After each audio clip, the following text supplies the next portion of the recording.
오늘은 수요일마다 신학적인 설명이 필요한 성경 공부를, 짧은 성경 공부들을 해나가고 있습니다. 첫 번째, 여러분 기억하실지 모르겠어요. 첫 번째 날에는 성경은 하나님의 말씀이다. 17세기 이후에 성경에 대해서 여러 가지 해석과 여러 가지 연구들을 많이 했는데, 연구하면서 알게 된 것은 성경은 하나님이 불러준 책도 아니고 하나님이 쓰신 책도 아니고 사람이 쓴 책이고, 하나님이 결정해 준 것도 아니고 교회가 결정해 준 책이다. 그러므로 성경 말씀도 인간적인 소산물이다라는 생각이 있었어요. 그런데 오히려 과학적 해석과 그리고 연구 결과는 성경이 하나님 말씀이라는 걸 더 명확하게 증언해 주었습니다. 어쩌면 그렇게 신비스럽게도 떨어져 있는 교회들이 그 많은 자료들 중에서 거의 동일한 자료들을 가지고 예배를 드리고 있었으며, 뿐만 아니라 교회가 함께 모여서 결정할 적에 어렵지 아니하게 자기들이 읽는 성경 말씀, 다른 교회들이 읽는 성경 말씀을 함께 결정해서 하나님의 말씀으로 고백하는데 성령께서 역사해 주셔서 하등의 분란과 다툼이나 또는 인간적인 선택이 아니라 하나님이 결정해 주신 책.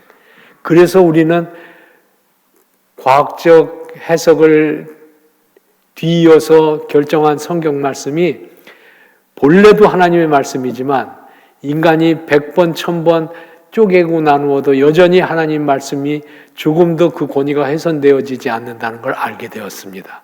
하나님의 말씀에 붙잡혀 신앙생활하게 되기를 주의 이름으로 기원합니다. 두 번째로는 전 시간이죠. 사람들이 인생을 어떻게 보고 살 건가 하는 것은 그가 어떤 믿음을 가지느냐에 의해서 좌우됩니다. 사람들은 운명론에 맡겨 삽니다. 운명론. 결정되어 있다는 거예요. 팔자소관이 다 결정되어 있어서 나는 운명적으로 그렇게 되어 있다. 내가 어떻게 할 수가 없다 하는 결정론에 따라서 삽니다. 그래서 사주도 보고, 그래서 점도 치고, 그래서 철학관도 찾아가고, 그래서 굿도 하고 그럽니다. 그런데 하나님은 온 우주를 만들어 놓으시고 주무시는 분이 아니세요. 그냥 운명대로 다 가도록 되어 있는 그런 하나님이 아니세요. 그런 하나님이 아니세요. 하나님은 오늘도 창조하신 이 세상에 직접 오셔서 역사를 주관하시고 다스리시고 고치시고 바꾸시고 이끌어 가시는 살아계신 하나님이세요. 그래서 하나님은 마음을 바꾸세요. 회개하면 용서하시고 바꾸세요. 하나님이 징벌을 하셨다가도 돌아오면 어저께까지 그렇게 모질게 굴고 악한 죄인이었는데도 그냥 탕자를 받아주는 것처럼 그냥 받아줘요. 어저께도 아주 훌륭한 아들인 것처럼 받아줘요. 하나님은 살아계셔서 오늘도 일하시는 하나님. 그러니까 그리스도인은 결정론에 따라 사는 사람이 아니고 신앙 따라 사는 사람입니다. 살아계신 하나님, 기도를 들어주신 하나님, 말씀에 순종하면 하나님의 거룩한 뜻도 바꾸시는 하나님, 신앙 따라 사는 그리스도인들 되기를 주의 이름으로 축원합니다. 오늘은 세 번째 시간으로 거듭남에 대하여 말씀 나누려고 합니다. 거듭남. 그리스도인들이 많이 듣는 것이 거듭남이죠. 오늘 오기 어려운 날인 줄 제가 잘 압니다. 그런데 오늘 수요일에 많이 오셨어요. 잘 오셨어요. 난 기도하러 나가야 되겠어. 나는 분주하고 복잡한데도 하나님의 성전을 가장 귀히 여겨야 되겠어. 좋은 믿음입니다. 하나님께서 우리 모두에게 거듭남의 의미와 거듭남의 신앙을 가지고 살게 해주시기 바랍니다. 거듭남은 무슨 뜻일까? 기도할 적에 이렇게 기도하는 분이 계세요. 하나님, 오늘 복음의 말씀을 듣는 사람들마다 복음의 말씀에 붙잡혀서 거듭나게 하옵소서. 성도들 아멘. 그때 거듭남은 예수 믿고 지나간 날로부터 돌아서서 하나님의 자녀가 되게, 주를 영접하게, 주를 믿는 자가 되게 해 주옵소서, 그런 뜻으로 거듭남을 사용한 거예요. 근데 또 어떤 분은 이렇게 기도하세요. 하나님, 오늘 말씀을 듣고 지나간 날의 삶에서 돌이켜서 변화되고 바꾸어지고 새로워지고 거룩해지는 거듭남의 은혜를 주옵소서 하고 기도해요. 그럼 성도들도 아멘 합니다. 그 두 거듭남은 단어는 똑같이 썼는데 다릅니다. 첫 번째 거듭남은 단번에 예수를 믿고 하나님 자녀가 되고 그리스도의 십자가의 피로 용서함 받고 새 생명을 얻었다는 의미의 거듭남. 애기로 말하면 태어난 거듭남. 하나님의 자녀로 태어나게 해주세요. 그런 거듭남이에요. 두 번째 거듭남은 어린아이가 자라듯이 계속 자라서 성숙한 그리스도인 되게 해주세요. 그런 의미에서 거듭나게 해주세요 하고 기도한 거예요. 의미를 알고 하셨는지 모르게 하셨는지 모르지만 거듭남의 뜻은 이 두 가지를 다 포함하고 있습니다. 잘못된 기도가 아니에요. 복음의 말씀을 듣고 거듭나서 예수 믿게 해주세요. 맞는 말씀이고요. 예수 믿는 사람 오늘도 성경 말씀 듣는 동안 거듭나서 새 사람 되게 해주세요. 그것도 거듭남 맞습니다. 근데 일반적으로 사용하긴 첫 번째 의미로 사용합니다만 두 번째 의미의 뜻을 갖고 있습니다.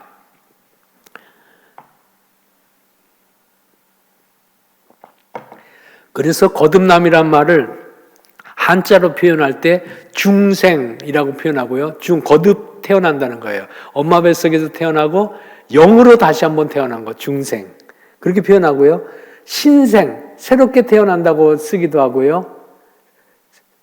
성화라고 쓰기도 합니다. 거룩해진다고. 두 번째, 세 번째의 의미는 날마다 변화되어서 새 사람 된다는 뜻으로 쓰여지는 거듭남입니다. 두 의미는 다 거듭남의 의미에 맞습니다. 그러면 성경에서 말하는 거듭남의 정확한 의미가 무엇입니까? 다시 설명해 주세요. 거듭남은 한 번 거듭나는 거예요? 10번, 100번 거듭나는 거예요? 거듭남은 첫 번째로는 예수 영접의 사건이에요. 이건 사건이에요. 사건입니다. 어린아이가 태어나는 사건처럼 육으로 태어나는 것이 아니라 영으로 태어나는 거예요. 그리스도의 십자가의 보혈로 죄 씻음을 받고 그리스도께서 나를 대신하여 죽으시고 저주받으시고 나는 살고 축복받고 영생받게 되었다. 십자가 안에서 그리스도와 나의 삶이 교환되었다. 예수님은 저주받아 지옥으로, 음부로 던져지고 나는 지옥 떨어질 나는 하나님 나라로, 하나님의 자녀로 나는 거듭난 사람, 다시 태어난 사람입니다 하고 예수님의 십자가의 은혜를 고백하고 그리고 믿는 사람, 그 거듭남이에요. 그것을 의인이라고 부릅니다. 제가 한자로 거기 써놨는데요. 의롭다고 인정받는다는 거예요. 의롭지 않아. 내가 의롭지가 않습니다. 근데 예수 믿는 순간에 그리스도의 피로 씻겨서 의롭다고 하나님이 인정해 주신다는 거예요. 내가 의로운 사람이 되었다 하는 그런 경험을 하는 순간을 거듭남의 체험이라고 합니다. 어떤 사람은 세례 받을 때 머리서부터 발끝까지 찌릿찌릿하면서 눈물이 쏟아지고 성경 공부를 했지만 믿어지지 않았던 그리스도께서 내 죄를 다 용서하시고 나는 하나님 나라의 자녀가 되었다는 것이 그냥 믿어지는 거야. 그냥 믿어지는 거야. 너무 감격적인 체험을 하는 거예요. 또는 어떤 사람은 뜨거운 체험을 통성 기도하다가 혹은 부흥회하다가 혹은 말씀을 듣다가 방언이 터지고 가슴이 터지도록 뜨거운 경험을 하면서 나는 하나님의 자녀로 하나님께서 나를 인쳐주셨다. 나를 택해 주셨다. 의롭다고 인정해 주셨다 하는 뜨거운 경험을 갖는 그런 거듭남의 체험에 도달하는 사람들이 있습니다. 그런데요, 오늘 수요일 예배 나온 사람 중엔 그런 분도 계시지만, 그럼 나는 잘못된 건가? 그런 뜨거운 체험도 없었고, 세례 받을 때 그냥 밋밋했는데, 기도할 적에 방언 받지 못했는데, 나는 가슴에 뜨거운 경험을 가진 적이 없는데, 그런 분도 계실 수 있을 것입니다. 거듭남의 체험은 다양하고, 그리고 거듭남의 은혜를 베푸시는 하나님의 방법은 여러 사람에게 여러 모양으로 나타난다는 것만 먼저 들으시고 뒤에 가서 한 번 더 듣겠습니다. 그러니까 인간 편에서는 의롭다고 인정받았다는 것에 대한 뜨거운 체험이 있는, 혹은 어떤 변화가 있는 것을 의인이라고 합니다. 사건이에요. 인간 편에서의 사건이에요. 그런데 체험보다 더 중요한 것이 있는데, 그것은 그 체험을 통하여 하나님께서 체험하고 느끼게 하시고 경험하게 하시고 부인할 수 없게 하셨지만, 더 중요한 것은 하나님께서 나를 그리스도 안에서 받아주셨다, 나를 용납해 주셨다, 나를 하나님의 자녀로 인쳐주셨다. 이것이 더 중요한 사건이죠. 그거를 일컬어 한자어 칭의라고 합니다. 의롭다고 하나님이 칭하시는 거예요. 너는 의로운 자다 하고 하나님이 이미 결정하셨어. 판단하셨어. 이미 하나님께서 선언하셨어요. 너는 의로운 하늘나라의 백성이다. 내가 체험하는 거에 관계없이 하나님께서 의롭다고 인정해 주신 거예요. 1번은 인간 편에서의 느낌이고, 2번은 하나님 편에서의 사건이에요. 그러니까 거듭남은 두 가지 의미가 있는 거예요. 인간적인 변화의 체험, 또 하나는 그리스도께서 임재하셔서 의롭다고 인정해 주시는 사건이 벌어졌다는 거예요. 그것을 요한복음 3장에 보면 니고데모 사건을 보면 잘 알 수 있어요. 니고데모에게 예수님께서 사람이 거듭나지 아니하고는 하나님 나라를 볼 수 없느니라. 거듭남이 뭡니까? 거기서 니고데모가 질문하죠. 거듭남이 무엇입니까? 내가 엄마 뱃속에 다시 들어갔다 나와야 됩니까? 하고 질문합니다. 이건 육체의 태어남이에요. 육체의 태어남. 그런데 예수님께서는 육체의 태어남이 아니고 물과 성령으로 거듭나지 아니하면 하나님 나라 볼 수 없다 하고 대답해 주셨어요. 여기서 물은 세례예요. 세례. 그리스도와 하나가 되는 세례. 성령은 하나님과 연합하는 세례. 연합하는 성령의 역사. 그러니까 그리스도와 하나 되고 하나님의 영과 연합되어지지 아니하면 하나님 나라를 볼 수 없다. 즉 그리스도의 대속, 그의 피 흘리심과 죽으심과 부활하여 다시 사심의 사건을 통하여 나를 받아주시고 나를 용납하셨다 하는 그 하나님 편에서의 칭의, 인침의 사건이 아니면, 하나님의 은혜가 아니면, 하나님이 주시는 축복이 아니면 아무도 하나님 나라에 들어갈 수도 없고 하나님 나라를 깨닫지도 못한다. 그런 말씀이죠. 그러니까 내 체험도 소중한 것입니다만 더욱 소중한 것은 하나님께서 나를 그리스도 안에서 의롭다고 칭해 주셨다. 나를 받아주셨다 하는 사건입니다. 즉 그리스도를 영접함과 그리스도께 받아들여짐은 한쪽은 사람 편, 한쪽은 하나님 편으로 동일한 사건의 두 표현입니다. 그러니까 거듭난 사람들은 모두 다 마지막은 같이 읽으세요. 시작. 새로운 피조물이 됨. 다시 한번 새로운 피조물이 됨. 할렐루야. 거듭나면 다 새로운 피조물이 됩니다. 하나님의 자녀가 됩니다. 저주받지 아니할 영생 받을 사람들이 됩니다. 세상에서도 변화되어집니다.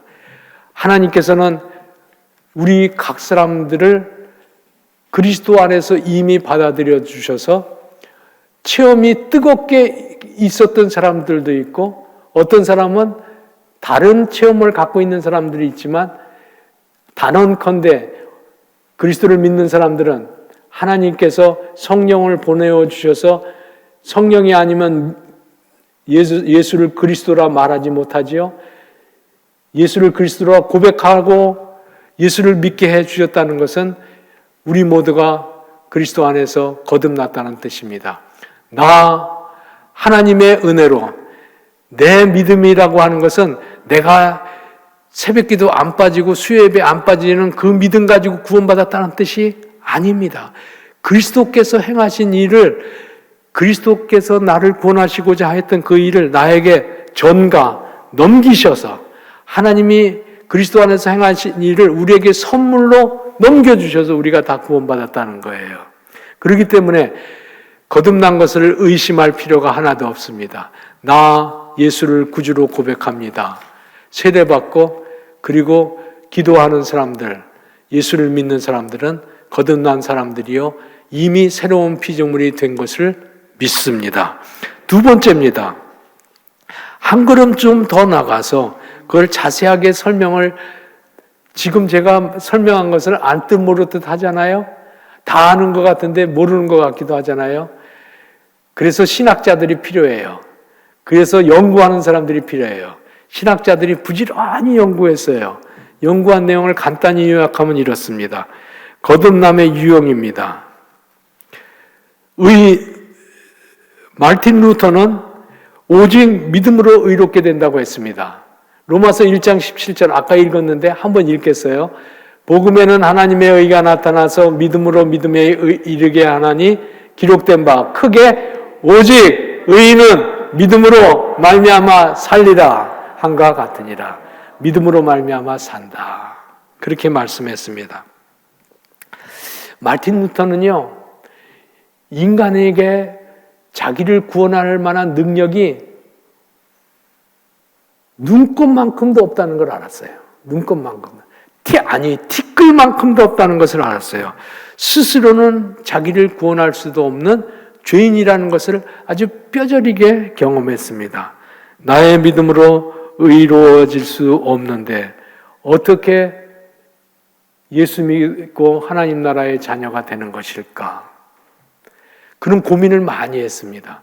공부를 많이 해서 박사가 되고 비텐베르크 대학의 교수가 되고 신학 교수가 됐어요. 그런데 여전히 그리스도로 인하여 구원받는다는 것이 무슨 뜻일까를 몰랐습니다. 그래서 캐톨릭 교회에서 가르치는 대로 고행도 많이 해보고, 그는 로마에 가서 로마 성당에 계단이 28개가 있었다 그래요. 28개를 무릎팍으로 기어 올라가면서 하나 올라갈 때마다 주기도문이 오고 둘 올라갈 때마다 사도신경이 오고 자기를 고행하고 마지막까지 온갖 고행을 다 해도 그러므로 나는 거룩해져서 구원받았다 하는 확신이 안 드는 거예요. 어떻게 해서 구원을 받는 것일까? 그는 비텐베르크 성 체험을 하게 됩니다. 여기서 성의 체험이라는 건 비텐베르크 대학에 탑이 있어요. 탑 체험입니다. 탑 체험. 대학교에 탑이 이렇게 높게 있는데 탑 꼭대기에 올라가 가지고 고민을 하는 거예요. 어떻게 해서 구원을 받을 수 있는 것일까? 그런데 성경 말씀 오늘 로마서 1장 17절이 자기 눈에 들어오면서 그때 하나님께서 자기 마음속에 불처럼 깨닫게 해주시고 순식간에 깨닫게 해주신 거예요. 오직 의인은 믿음으로 말미암아 산다. 오직 의인은 믿음으로 말미암아 산다. 내 노력을 많이 한다는 그런 믿음이 아니고 그리스도께서 행하신 것을, 십자가에서 행한 것을 믿는 믿음으로 말미암아 그리스도의 은혜가 전가되어 나에게 옮겨져서, 그래서 그리스도의 은혜로 나는 구원받는다 하는 것이 설명할 필요 없이 순식간에 깨달아졌습니다. 그러니까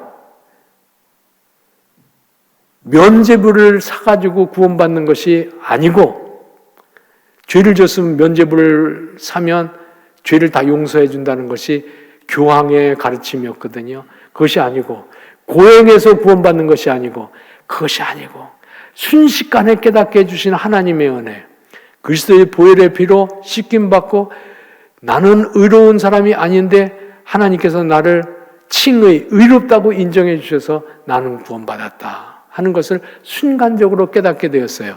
그것을 의인교율이라고 합니다. 오직 믿음. 그런데요, 그래서 이제 종교개혁이 시작하는 거예요. 하나님의 말씀을 따라서 신앙생활을 해야 된다. 믿음으로 구원받는 것이다. 면죄부도 아니다. 고행도 아니다. 선행도 아니다. 오직 믿음이다. 믿음이다. 그래서 95개 반박문을 비텐베르그 교회 문에다 붙이고 종교개혁이 시작하게 되는 것이죠. 그런데 칼빈은요, 로마서 3장 31절을 또 읽어볼까요? 같이 시작. 그런즉 우리가 믿음으로 말미암아 율법을 파기하느냐? 그럴 수 없느니라. 도리어 율법을 굳게 세우느니라. 아멘. 거기서 보세요. 첫째 줄, 믿음으로 말미암아 구원받는다. 이것이 마르틴 루터가 붙잡은 말씀이죠. 근데 켈빈은요, 율법을 그러면 믿음으로 말미암아서 구원받는다고 하면 율법이 파기되는 것이냐? 그렇지 않다. 오히려 믿음으로 사는 것이 율법을 굳게 한다. 그러니까 믿음 또 하나, 율법이라는 말을 부정적이니까 믿음 또 하나, 말씀 따라 사는 삶.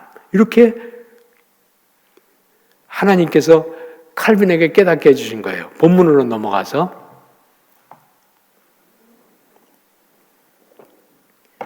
그러니까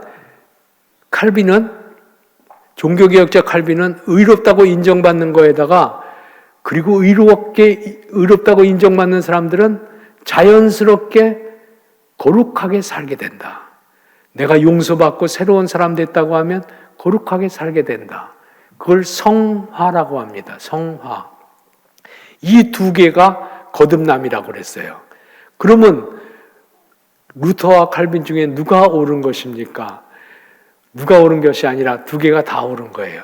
루터는 의인이라고 말할 적에 의로운 사람이 되었으면 그 다음에는 평생 동안 주님과 동행하는 사람이 된다. 그게 성화죠. 칼빈은 의인 된 다음에, 의롭다고 인정된 다음에 성화로 나아가는 거냐? 그렇지 않습니다. 두 개가 같은 것입니다. 의로워지는 사람들은 동일하게 성화된 사람으로 살게 되어진다. 그러니까 루터는 하도 결정적인 체험을 많이 해서 의롭다고 인정된다고 하는 은혜를 강조한 것이요. 칼빈은 공부를 많이 하고 단계적으로 해석하는 것에 익숙한 사람이라서 루터의 의인 교리를 의인과 성화로 구분해 놓았던 거예요. 같은 말이에요. 같은 말입니다.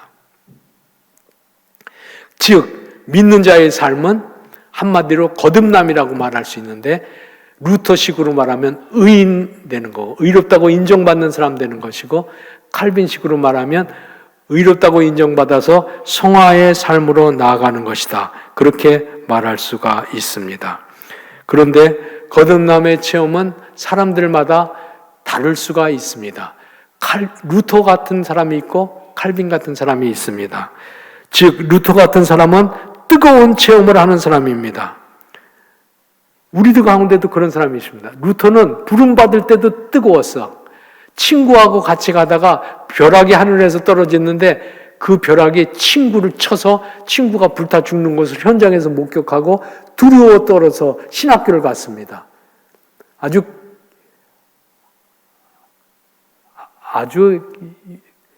체험이 극적이에요. 그래서 그는 단 한마디 말로 의롭다고 인정받는 거다 하고 말한 것이고, 오늘날도 그런 사람들이 있어요. 뜨거운 체험을 갖는 사람, 거듭남의 날짜도 알고 그 느낌도 생생하고, 그래도 간증도 아주 감동적으로 간증하는 사람이 있습니다. 열정적이고 두려워하는 것 하나도 없고, 그런 사람들은 선교 헌신하고 그렇습니다. 그런데 이런 사람들의 약점이 있을 수 있어요. 치명적인 약점. 기복이 심합니다. 성화로 연결되어지지 않는다고 하면 기복이 심합니다. 그냥 그 체험 속에서 꿈꾸듯이 삽니다. 날마다 전진해야 됩니다. 그렇기 때문에 루터식의 거듭남의 체험을 가진 사람은 꼭 필요한 것이 성경 공부해야 됩니다. 성경 공부하고 말씀을 훈련하면서 단계적으로 자기를 발전시켜 나가야 됩니다. 즉, 규칙적으로 신앙을 실천해 나가야 된다는 말씀입니다. 그런가 하면 거듭남의 체험이 칼빈 형태인 사람이 있습니다. 이 사람들은 쉽게 말하면 모태신앙입니다. 모태신앙. 뜨거움도 없고 결정적인 사건도 없었습니다. 엄마 뱃속부터 그냥 믿었어요. 오늘까지도 그냥 믿어왔습니다. 그렇지만 거듭남의 경험이 없는 것이 아니고 본인이 인식하지 못했지 서서히 하나님께서 그를 거듭남, 즉 그리스도를 믿게 하고 변화되어지게 하고 하는 것을 동시에 하나님이 이루어 오신 것입니다. 거듭남이 그의 삶에 녹아있는 것이죠. 이런 사람들은 기복도 없고 시험 받을 일도 없습니다. 그런데 종종 확신이 약해서 흔들리기도 합니다. 이런 분들은 칼빈은 그런 말을 했어요. 율법의 제3의 사용. 율법은 부정적이잖아요. 율법은 지나가 버린 세대의 것이라고 성경에서 바울은 말하고 있지만 새롭게 사용하라는 거예요. 그래서 율법의 제3의 사용, 말씀을 따라 사는 삶. 쉽게 말하면 모태신앙이고 서서히 변화되어져서 어느새 예수 믿는 것이 의문 하나도 갖지 않고 의구심 갖지 않고 믿어지는 사람들은 하나님의 말씀을 1.1핵이라도 훼손하지 아니하고 받아들일 수 있는 그런 철저한 신앙생활이 필요합니다. 다시 말하면 이런 거예요. 예수 믿으면 죄도 용서받고, 예수 믿으면 지난날 죄도 용서받고, 오늘 죄도 용서받고, 내일 죄도 용서받고, 그러니까 이래도 그만이고 저래도 그만인 것처럼 사라지면서 믿음이 떨어지고 신앙이 떨어지고 그리고 거듭남의 축복도 놓치는 경우가 있는 거예요. 그래서 칼빈식의 신앙생활을 하는 분들은 의인과 성화가 연결되어진 것처럼 날마다 거룩한 삶으로 나아가되 성경을 1.1핵이라도 거역하지 아니하는 훈련이 필요합니다. 예컨대 이런 거예요.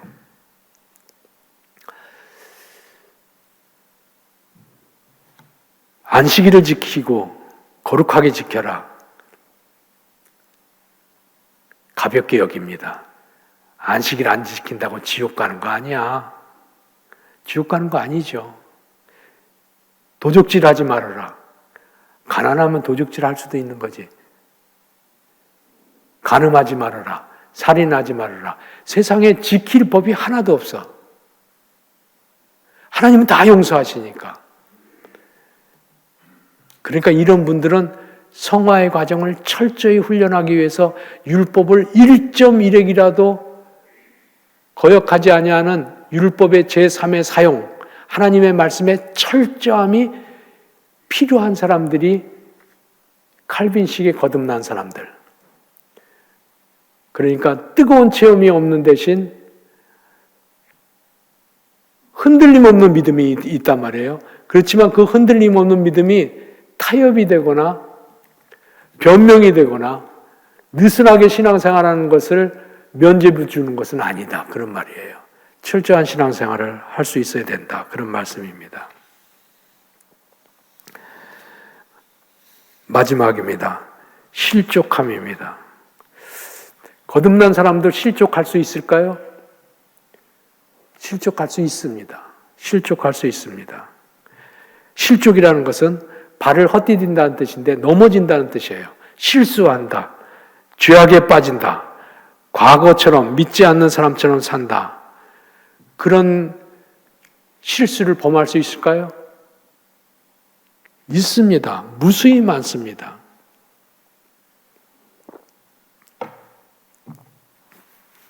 루터식의 거듭남을 체험한 사람이나 칼빈식의 단계적 거듭남을 체험한 사람이나 실족하는 것은 동일합니다. 동일합니다. 세례받고 새 출발하고 바로 죄 짓습니다. 거듭남의 뜨거운 체험을 하고 바로 넘어집니다. 이게 인생들입니다. 얼마나 약한지 모릅니다. 제가 고등학교 그리고 청년회 때 신앙생활 열심히 목사님의 지도를 따라서 열심히 신앙생활을 했습니다. 우리 중에는 기도원에 가가지고 방언 못 받은 사람이 없고 기도원 가서 일생을 하나님께 드리기로 서원하기도 하고 그리고 평생 주님의 제자가 되어서 믿음의 사람으로 살겠다고 다짐한 사람들이 친구들이 그득했습니다. 70년대, 60년대 말에는 그런 일들이 신앙 헌신하는 사람들이 많았어요. 근데 어떤 친구는 제가 몰라서 조언을 그때 못했습니다만 그러고 나서 학교 가서 컨닝을 하는 거야. 자기가 너무 미운 거예요. 도둑질하는 거예요. 청년회 때는 간음하는 거예요. 못된 짓 다 하는 거예요. 나는 거듭난 것이 하나님의 성령에 의한 것이 아니고 내 개인적인 체험인갑다. 나는 가짜인 것 같다. 그리고 실족해서 떠나가고 심지어는 믿음에서 떠나간 친구들도 많았습니다.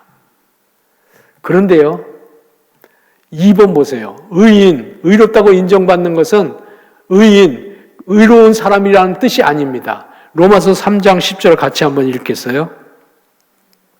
시작. 기록된 바 의인은 없나니 하나도 없으니 하나도 없다고 말합니다. 바울 사도 같은 사람이 하나도 없다는 것은 자기도 의인이 아니라는 뜻이 아니겠어요? 여기서 의인은 의로운 사람이라는 뜻이에요. 하나님께 의롭다고 인정받았을 뿐이지 의로운 사람이 된 것은 아니다는 거예요. 그래서 바울 사도는 디모데전서 1장에서 죄인 중에 내가 괴수다. 죄인 두목이다. 가장 나쁜 놈은 나다. 그렇게 고백하기도 했습니다. 바울이 가장 큰 죄를 졌다는 뜻이 아니고 성령 안에 살고 믿음 안에 살다 보니까 성령의 빛으로 비춰보니까 자기가 터무니없는 죄인이라는 걸 알게 되는 거예요. 죄가 그냥 밝히 드러나는 거예요. 어두울 때는 안 보였는데 빛 안에 드러나니까 낱낱이 드러나 보이는 거예요. 내가 죄인 중에 괴수라고 말한 것이에요. 그러니까 예수 믿고 거듭나고 의롭다고 인정받았다고 의로운 사람 된 거 아닙니다. 3번은 같이 읽읍시다. 시작. 실족하더라도 거듭남은 여전히 유효하다. 거듭나서 하나님의 자녀 된 것은 내가 실족했어도 여전히 유효하다는 것을 잊지 마시기 바랍니다. 내가 예전에 좀 알았으면 친구들을 좀 권면하고 말씀을 가르치고 그랬을 텐데 쟤는 왜 그럴까? 그냥 그러고 멀리 떨어져서 연결도 안 되는 것을 그냥 놓치고 마는 경우도 많았어요. 허물이 많은 짓이죠. 허물이 많은 사람인 것이죠. 거듭난 사람이라도 신앙이 정체되면 실족할 수 있습니다. 그렇기 때문에 이제 남은 과제는 무엇이냐면 남은 과제 같이 읽읍시다. 날마다 새롭게 됨. 날마다 새롭게 되도록 하셔야 됩니다. 뜨거운 체험을 한 사람도 날마다 그리스도와 함께 걸어가야 됩니다. 날마다 그리스도와 함께 걸어가야 됩니다. 그것을 마르틴 루터는 순례자의 삶이라고 그랬습니다. 매일 새롭게 그리스도를 만난다. 그리스도와 함께 간다. 순례자의 삶이다. 그렇게 말했습니다. 그게 이미 성화를 얘기하는 거예요. 칼빈식의 성화를 얘기하는 거예요. 그는 의롭다고 인정받는 것으로 끝난 것 같았지만 의로운 사람은 동시에 순례자의 삶, 그리스도와 같이 걸어가는 삶을 걸어간다. 그런 말씀이에요. 칼빈으로 말하면 그것이 성화죠. 의로운 사람이 되고 성화의 삶이 되었다. 고린도전서 15장을 같이 읽겠어요? 시작. 형제들아, 내가 그리스도 예수 우리 주 안에서 가진 바 너에게 대한 나의 자랑을 두고 단언하노니 나는 날마다 죽노라. 날마다 죽노라. 날마다 새로워진다는 뜻입니다. 죄악을 죽인다는 뜻입니다. 이전 사람을 죽인다는 뜻입니다. 날마다 성화된다는 뜻입니다. 날마다 새로워진다는 뜻입니다. 이것이 바울 사도의 고백이고, 그것이 칼빈식으로 말하면 성화요. 루터식으로 말하면 의로운 사람의 순례자의 삶을 의미하는 것입니다. 사랑하는 여러분, 이제 다 말씀 나누었습니다. 우리 자신을 돌아보면 역시 죄인입니다. 그리스도와 동행하는 삶이 아니라고 하면 실족하는 것은 날마다 있는 일입니다. 우리는 늘 실족합니다. 자주 실족합니다. 그런데 신앙생활은 어느 한순간에 완성되어진 것이 아닙니다. 마르틴 루터가 의로운 사람이 되었다고 해서 그 뜨거운 체험을 한 다음에 신앙이 완성되어서 거룩한 사람이 되고 의로운 사람이 됐다는 뜻이 아닙니다. 칼빈식으로 표현하면 성화를 날마다 이루어가야 됩니다. 한 번 체험으로 마무리되는 것이 아닙니다. 그리스도와 하나 되는 신앙생활로 정진해 나가야 하는 것이죠. 사랑하는 여러분, 남은 과제는 날마다 새로워지는 것입니다. 이미 우리는 다 거듭난 사람입니다. 뜨거운 체험을 가진 사람은 그 뜨거운 체험을 가지고 날마다 성화를 이루어 가십시오. 어느새 나도 모르게 쭉 예수 믿고 나서 믿음도 흔들림이 없고 삶도 날마다 새로워지는 훈련을 열심히 하고 있는 분들 잘하시는 것입니다. 한 걸음 더 나가서 하나님의 말씀은 1.1학이라도 흔들림이 없는 말씀이라는 기준을 가지고 율법을 다시 제3의 사용, 율법적으로 산다는 뜻은 아니지만 말씀 따라 사는 것에 목숨을 걸고 사십시오. 그렇지 않다가는 세상과 타협하는 모태신앙인이 되고 맙니다. 그냥 미지근한 신앙인이 되고 맙니다. 날마다 새롭게 되어지는 신앙생활을 통하여서 참신앙, 큰 신앙, 바른 신앙, 복받는 신앙 갖게 되기를 주의 이름으로 기원합니다. 아멘. 기도합시다. 사랑하신 하나님, 죄인 된 자신을 바라보고 가슴 치고 탄식할 적에 주님 성령을 보내어 주셔서 예수 믿고 의로운 사람으로 인정해 주신다는 칭의의 복음을 듣게 해주셨으니 감사합니다. 오늘도 자주 실족하지만 좌절하지 아니하게 도와주시고 거듭남으로 교만하게 놔두지 마옵시고 날마다 그리스도 안에서 새로워지도록 의로운 사람 된 다음에 성화의 길을 그리스도께서 의롭다고 하셨으니 그리스도와 하나 되는 신앙생활로 정진해 나가는, 그리하여 어느새 거룩한 사람, 나를 통하여 하나님께서 일하시기에 합당한 사람으로 변화되어지는 그리스도인으로 날마다 주 오시는 날까지, 생명 끝나는 날까지 정진해 나갈 수 있도록 은혜 베풀어 주옵소서. 주 예수님의 이름으로 기도하옵나이다. 아멘.